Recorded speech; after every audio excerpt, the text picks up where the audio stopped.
Hey everyone, this is Kit Cabello with Hard Lens Media, and we have a special exclusive interview on our show today. Joining us here in our studio, via online, of course, is none other than Justin Jackson. You may remember him from, of course, the Moving for People's Party Forced to Vote town hall that he did with Jimmy Dore, Cornel West, and so many other heroic individuals that were telling their story. Justin Jackson, thank you so much for having us, for at least being on our show. For our viewers and subscribers, can you introduce yourself and tell us a little bit about yourself? Yeah, I appreciate y'all having me on. My name is Justin Jackson. Currently, I play football out here in LA for the Chargers. I'm from Chicago. Went to Northwestern for college. And yeah, just kind of, I guess they're saying I'm a Medicare for All activist, but it's really just mostly just a lefty pushing all lefty issues, man. Just trying to get the word out, spread the word, and push the agenda forward. Well, you know, I just got to say this again. Chicago looks after Chicago, and again, really glad to have you on our show. So I think it's important that we really take a step back and really address the current situation about Medicare for all and why it's not being acknowledged in this country. And sadly, you know, every year thousands of Americans die because of our healthcare system, and 500,000 Americans file for medical bankruptcy, which is something unheard of to people overseas because they have some form of single-payer healthcare, Medicare for all, but yet we don't have it. And for you, I would like you to tell your story to our viewers. Why is this fundamentally important that we have healthcare? Can you tell us your story? I know that you told it in the town hall, but I think it's important that, again, that this story is all too familiar to millions of other Americans that are dealing with the exact same thing. Yeah, like I said in the town hall, when I was 3 years old, my mom was diagnosed with breast cancer. And unfortunately, it was a very aggressive form of breast cancer. So it was a pretty quick battle. But, you know, obviously, you know, having to go through all that emotional damage, you know, just throughout my family was very tough.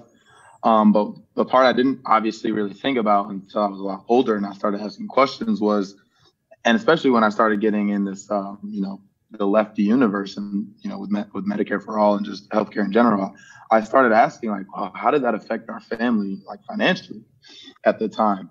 And my older siblings told me just a jarring story that my mom was worried, you know, towards the end of the fight, just about how much longer she would need treatment, you know, just chemo and all these other things because of the strain financially it was putting on our family.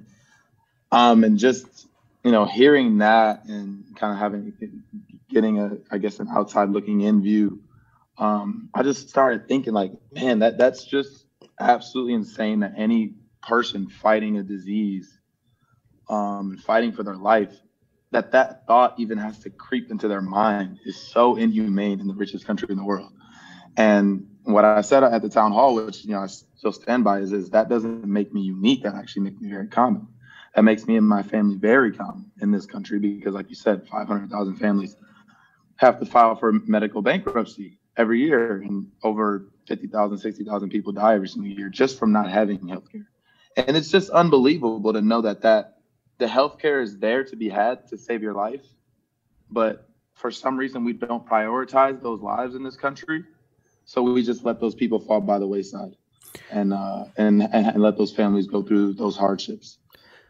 You know, what I find interesting, especially as we talk about healthcare in the United States, you know, I bring this up only because it was a humorous tweet that I saw, but Ron Placone, who's a great journalist and comedian who's done a lot of great work with Jimmy Dore and so many others, you know, he tweeted out this comment that, you know, it just really hit a nerve. And I was just like, wow, this is so true. And he joked, of course it was a joke tweet, but I mean, nonetheless, I mean, it's a tweet that's very relevant. And that is, I could see Medicare for all passing state by state 10 years, similar to how cannabis is being legalized state by state. And, you know, for a long time, no one ever thought about the legalization of cannabis. And now everyone's warmed up to it. And now with Medicare for all, we're slowly seeing people acknowledge, you know, we have a horrible healthcare system in this country.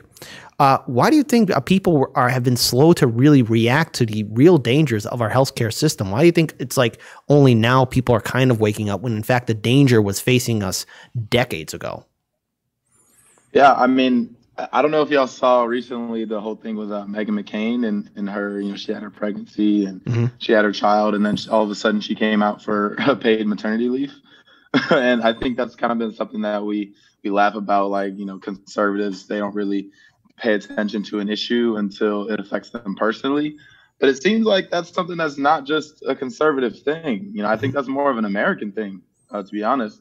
I think a lot of people don't pay attention to it until it affects them personally. And sadly, I think it's because of obviously the corporate control of the media and people constantly being fed bullshit that Medicare for all will cost too much or this and that. And we live in this bubble in America where we seem to forget that other countries exist. And my dad's side of the family is from Detroit, and you take a 10-15 minute trip across the water, and those same things don't happen there, right? So I think this is part of that American exceptionalist bubble that we live in, where people just take what we have and they think it's the best that could possibly be out there.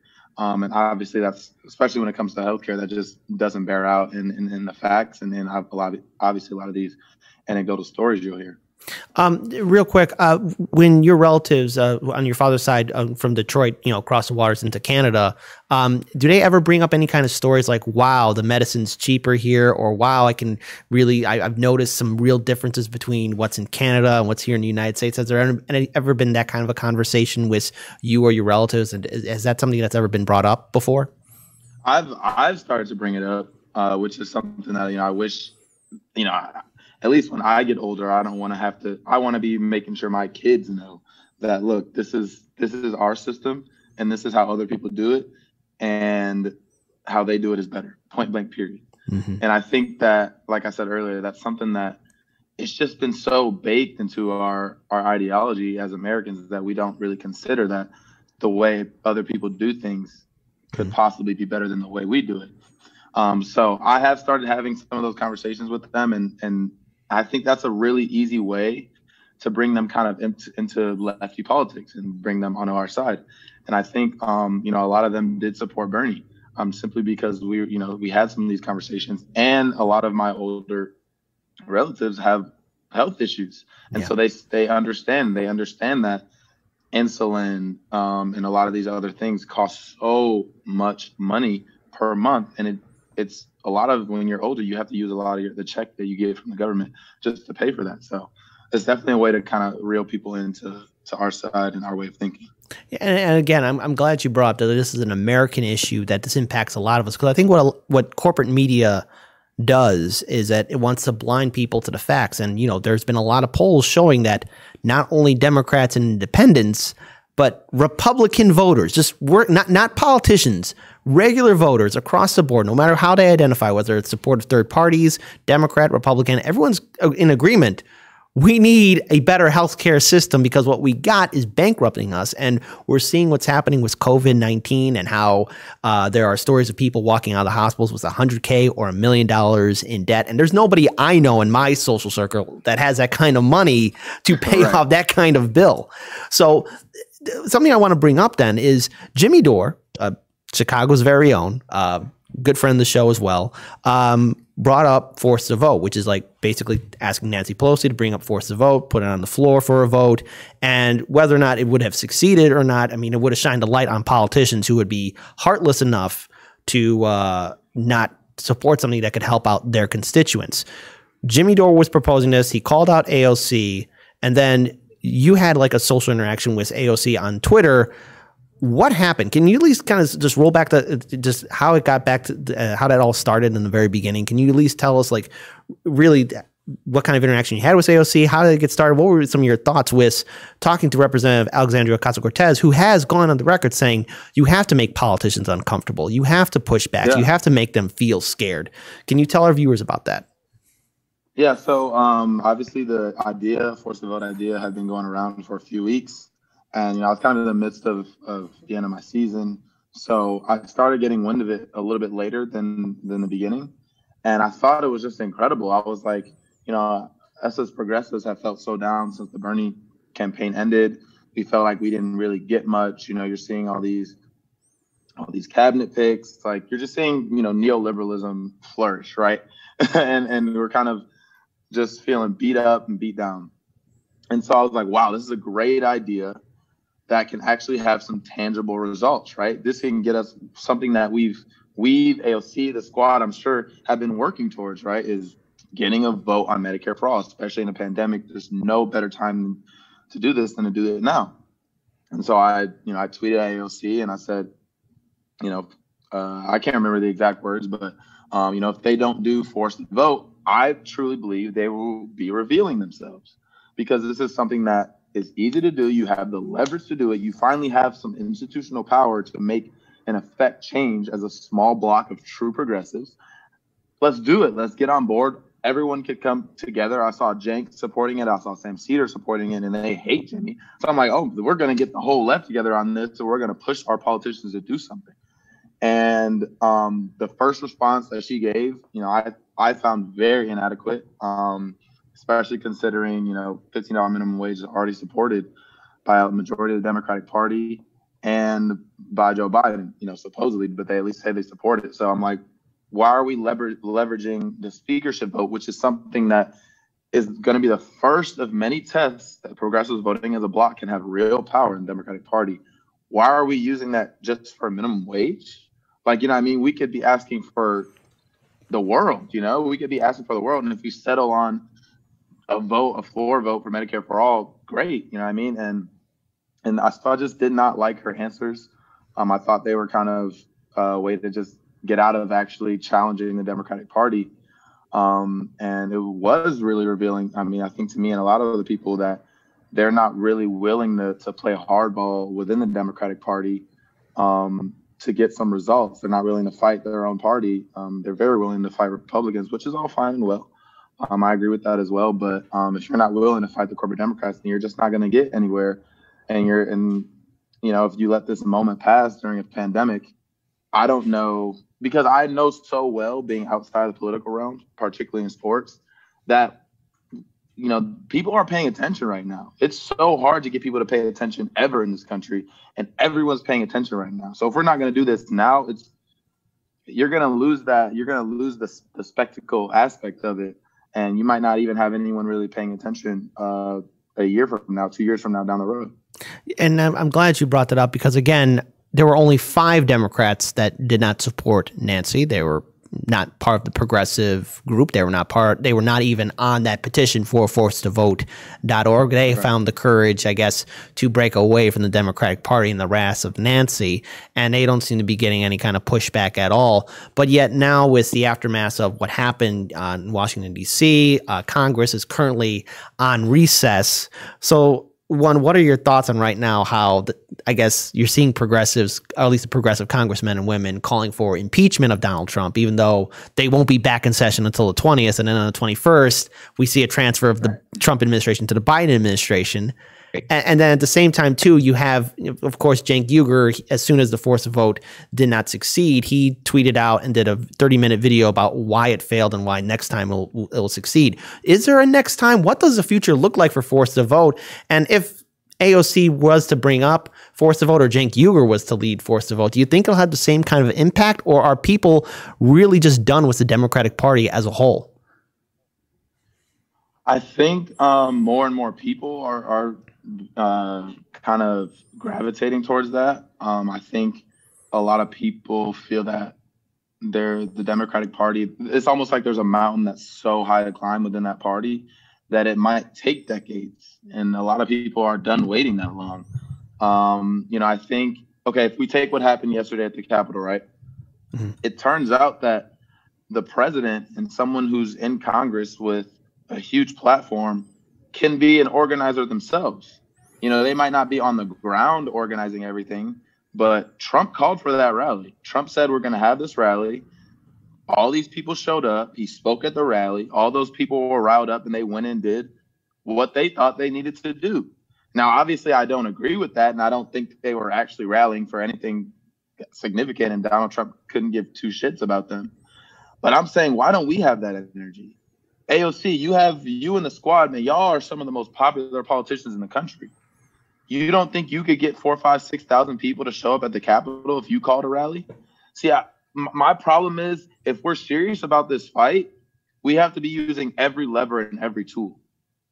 And them having that power and that platform, you don't think they could get people to show up and fight for healthcare? You don't think you can actually put pressure on the people who are in Congress right now denying people the basic human right of healthcare, but still saying they're fighting for you? You don't think you can expose those people? Because to me, it looks like they don't seem like there's a need to expose those people. And at the end of the day, the Democrats have full control of the White House, full control of every branch of government.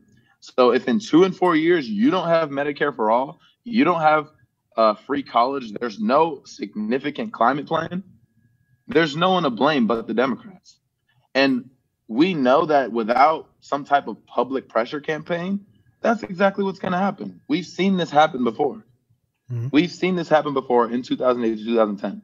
So are they going to allow themselves to squander probably the most power that the progressive movement has ever had institutionally, except back in the 30s of the 1900s? Are we going to really squander that? Or are we going to pressure them into doing some shit that's actually going to help people in a pandemic? Because guess what? The fabric of our society is crumbling. What we saw yesterday, the fabric of our society is crumbling. And if we don't do something to change it, I don't know what this country's going to look like in 10 to 20 years. I really don't. Now, we see pundits and people who are with larger organizations like National Nurses United, DSA, for example. They actually have a pamphlet about calling for a forced vote. So it's what Jimmy Dore suggested isn't anything new. He didn't just come up with it overnight. I mean, this was already there, just no one had the tools to use it. But yet you see these groups, you see these leaders, you see larger channels saying, well, calm down, now's not the time. And as you mentioned before, the Democrats have the Senate, the House, and the presidency. That's a lot of power. We haven't seen that since 2008. And yet, you know, let's just say you hear the words again, calm down, don't worry about it. Does this mean we look at third parties? What are some of the consequences and repercussions of this whole ability of that they have this power, but they choose to do nothing? Is this really finally another reveal that the Democrats, when they have everything, they still don't do anything? Yeah, I mean, I'm afraid that, you know, I do think that there's a good chance they'll do the checks. If they don't do the checks, I mean, they're done. They're just completely done, especially after, you know, Warnock and Ossoff campaigned on it and Biden came out and said he would do it. So I do think that there's a good chance they'll do the checks, but I'm afraid that they'll do the checks and then they won't do anything else. Like, let's not act like $2,000 checks can make up for 6, 7, 8 months of people not having rent, right? Like, people have $6,000, $7,000, $8,000 worth of back rent, still do, right? So there needs to be bold, quick, and swift action taken by the Democrats. And I think if they just give people checks and they don't do anything else, you know, I was talking to Ryan Grimm and he said that their next major leverage point would be the appropriations, I think, which happens in September. I'm like, this is why forced to vote was so important. Like, this is why you need to take advantage of every single opportunity, because these huge leverage points don't come around too often. And we know that if the Democrats do what the Democrats do in 2 years, they're going to lose the House. And then we're going to be back to, oh, well, we can't get anything done. We have a Democratic Senate, Democratic president, but we can't get anything done. You know, it's the same old cycle. So are we going to be willing to do something to step out of that cycle? Are we going to be willing to fight tooth and nail using every single lever we have? Or are we just going to work within this DC bubble of incrementalism? We can get some exemptions here. We can get the committee seat here. Like, it's just, to me, it's not big enough. It's not what they campaigned on. It's not the bold, brave, you know, going in there and causing that ruckus that they campaigned on. And I think that is just going to cause the same old. In 2 years, the Democrats lose the House, possibly lose the Senate, and then we're back at square one. You know, just this rare opportunity, you know, your story is similar to millions of other Americans who are dealing with the nightmare that is the healthcare system in the United States. A lot of our viewers who are from overseas have typed in a comment section when we covered Forced to Vote saying, I'm from Australia, I'm from Great Britain, I'm from Canada. This is a nightmare. Why aren't you guys fighting harder? You guys should be doing more. This would not fly in our country. Just for one moment, and I want to, you know, if you could speak for all these millions, and if you were speaking to AOC right now, what would you say to her in regards towards, why aren't you acting now? And when you hear people say, well, we'll probably have to wait 15 years. Can we wait 15 years? Is it possible to wait 15 years? What would you say right now, just directly to this camera, if AOC and all those 14 other progressives who are on the Force the Vote petition were right in front of you? What would you say to them? I would just say, be bold. Like the movement, the people, we have your back. If you call us to DC to do a march, on DC, forcing a vote on whatever progressive priority, we're there. Like if y'all are just gonna tweet and talk about Republicans and just be a part of the game, then what was the point of all of this? What was the point of us of Kyle Kulinski and Jang starting the Justice Democrats, which everyone said, oh, what are you doing? Nothing. There's no way that'll ever work. Well, look what we have now. We actually have a progressive block of actual progressives that can actually hold and challenge power. And we're talking about pay-go exemptions and committee seats. It's not enough. It's not enough. What they did yesterday, what those people did yesterday, they're serious. They're serious about fighting for whatever cause they think they're fighting for. They're serious. When are we going to get serious?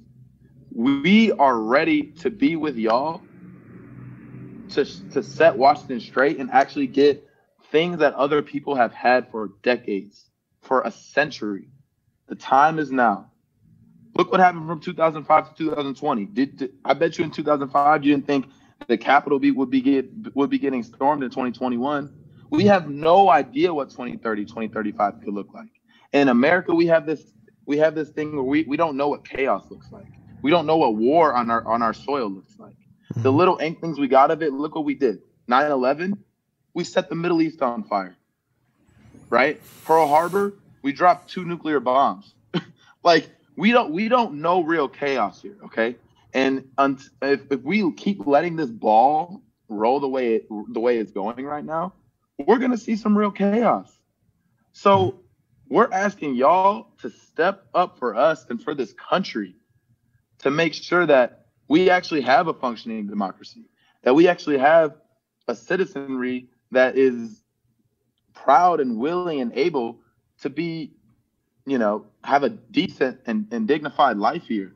And if we don't do anything, if we just keep waiting on these 10, 15, 20-year incremental changes, I'm really not sure what this country is going to look like. And we're going to look back at this moment like we should have fought harder. But we don't want to have those regrets. And the moment's now, and the time is now. And we're looking at you guys.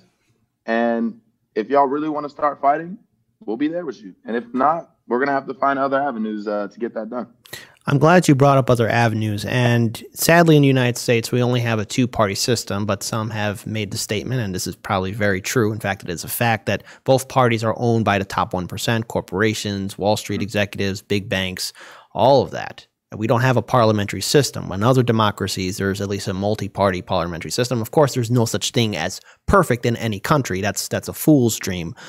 But if the Democrats are not willing, and especially the progressive Democrats are not willing to push back, do we look at the avenue of starting a new party, like Moving for People's Party? I mean, and if so, I mean, for a lot of people, that might seem like, well, that's a monumental task. That's impossible. What are your thoughts on that?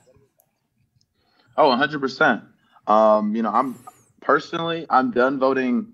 I will never, ever vote for another corporate Democrat in my life. It's just not going to happen. And I don't care, what the other side offers.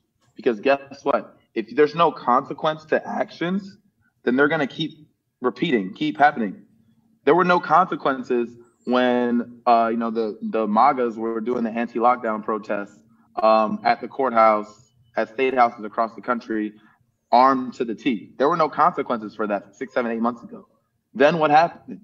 They stormed the Capitol. Okay? There's no consequences for giving us Hillary Clinton, who's a warmonger. What happens 4 years later?